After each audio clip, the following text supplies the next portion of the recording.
Chapter 3 lesson 3 page number 51। Question है हमारे पास 1/6।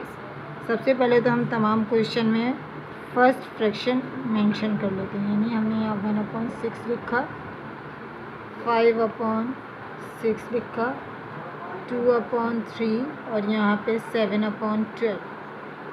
इस डिवाइड को मल्टीप्लाई में चेंज किया और नंबर हो गया ऑपोजिट, यानी पहले 1/3 था तो अब हो गया 3/1। इसी तरह मल्टीप्लाई का साइन आया, नंबर हुआ ऑपोजिट, यानी 12 ऊपर और 5 नीचे। डिवाइड मल्टीप्लाई में चेंज, नंबर रेसिप्रोकल, 9 ऊपर और 4 नीचे। यहाँ पे भी हम रेसिप्रोकल कर देंगे, 4 ऊपर और 3 नीचे।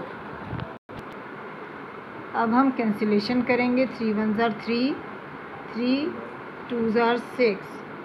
इसी तरह से यहाँ पे कैंसिल हो रहा है, 5 5 से कैंसिल हो रहा है, 6 1s are 6, 6 2s are 12।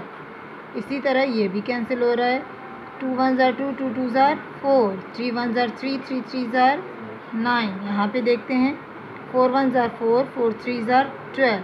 अच्छा, अब कोई भी यहाँ पे कैंसिलेशन मज़ीद नहीं हो रहा है, तो 1 1s are 1, 2 1s are 2, 1s are 2। इसी तरह 1 2s are 2 और 1 1s are 1। अपॉन 1 लगाने की ज़रूरत ही नहीं है, यानी हमारे इसका आंसर आया 2। इसी तरह 1 3s are 3 divided by 1 2s are 2, 7 1s are 7, 3 3s are 9। ये हो गया हमारा आंसर।